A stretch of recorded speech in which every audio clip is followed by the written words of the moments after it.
Kanchenjunga express দুর্ঘটনার পর দুর্ঘটনা নিয়ে রেলকেই দুষলেন মমতা বন্দ্যোপাধ্যায়। তিনি বললেন, রেলের দুর্ঘটনা রোধে অ্যান্টি কলিউশন ডিভাইস তিনি রেলে লাগানোর পরিকল্পনা নিয়েছিলেন, কিন্তু সেই ডিভাইস বেশ কিছুভাবে ট্রেনে পরীক্ষামূলকভাবে বসানো হয়। বিজেপি সরকারে আসতেই কোথায় গেল রেলের যাত্রী সুরক্ষা? প্রশ্ন তুললেন Mamata Bandyopadhyay. Anti collision device নামটাই অ্যান্টি কলিউশন ডিভাইস, ওরা কিসের কি নাম দেবে তা আমার দেখার দরকার নেই।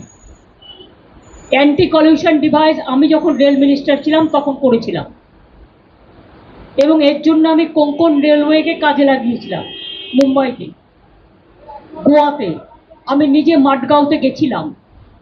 সেটা দেখার পরে এটাকে আবিষ্কার করে প্রত্যেকটা ট্রেনে লাগানো হয়েছিল। যদি ড্রাইভারও ঘুমিয়ে পড়ে অ্যালার্ম দেবে, দুটো ট্রেন কাছাকাছি চলে আসলে আটকে দেবে, এরকম নানা রকম সিগন্যালিং সমস্ত। সুতরাং ওরা ওদের ভাষায় প্রত্যেকটা জিনিস, ভাতটাকে এখন কেউ ভাত বলবে, কেউ রাইস বলবে, কেউ চাল বলবে, কেউ আবার আরও কিছু নতুন ভাষা যুক্ত করতে পারে, সেটা তার নিজের ব্যাপার।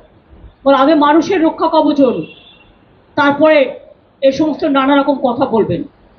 অন্যদিকে রেলের সুরক্ষা কবচ নিয়ে মমতা বন্দ্যোপাধ্যায় তোলা প্রশ্ন নিয়ে মমতা বন্দ্যোপাধ্যায়কে একহাত নিলেন সুকান্ত মজুমদার। কেন্দ্রীয় রেলমন্ত্রী যথেষ্ট দায়িত্বশীল এবং দায়িত্বে সচেতন হওয়ার কারণে দুর্ঘটনার পর দুর্ঘটনাস্থলে ছুটে এসেছেন রেলমন্ত্রী।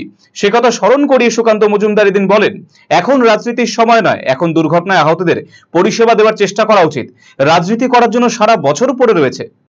তার মৃত্যু তো পয়সা দিয়ে কোনো কেনা যায় না, কিন্তু আমরা পরিবারকে সহযোগিতা করব। কারণ অনেক পরিবারের হয়তো দেখা যাবে যে একজনই ইনকামের ব্যক্তি ছিলেন, যিনি ইনকামযোগ্য ছিলেন বা রোজগার করতেন, তিনি হয়তো মারা গেছেন। তো তার পরিবার এই আর্থিক সাহায্য পেলে কমসে কম না খেয়ে মারা যাবে। মুখ্যমন্ত্রী এসছেন, কি বলবেন এটা নিয়ে? স্বাগত জানাবো ওনার আশাকে, কিন্তু আমি যেটা প্রথমেই ফোরকাস্ট করেছিলাম, ভবিষ্যৎবাণী করেছিলাম যে উনি হয়তো পলিটিক্স করবেন। এই সময় পলিটিক্স করার জায়গা না, মানুষের জীবন বাঁচানোটা মেন উদ্দেশ্য। তারপরে তো পলিটিক্স করার জন্য গোটা বছর, সারা বছর আছে, সারা জীবন আছে। সুরক্ষা উনি তো লোকের ঘরে দোষ দেওয়ার জন্য এক্সপার্ট, ওনাকে প্রশ্ন করুন না। উনি তো আজকে নিজে বলেছেন উনি নাকি কবচ সিস্টেম চালু করেছিলেন। তো ওনার রেলমন্ত্রী থাকা অবস্থায় কতগুলো জায়গায় কবচ লেগেছিল, এই ডেটাটা দিতে বলুন আপনাদের। অন্যদিকে রেল দুর্ঘটনার পর দুর্ঘটনাস্থল পরিদর্শনে আসলেন রেলমন্ত্রী অশ্বিনী বৈষ্ণব। রেলের সেফটি কমিশনারের রিপোর্ট পাওয়ার পরই দুর্ঘটনার কারণ নিয়ে নিশ্চিত হওয়া যাবে বলে জানিয়েছেন রেলমন্ত্রী অশ্বিনী বৈষ্ণব। कमिश्नर रेल सेफ्टी की रिपोर्ट आ जाए, उसके बाद में ही कुछ पता चल पाएगा, उससे पहले कुछ भी कहना गलत हो। Bureau report, RCTV Sambad.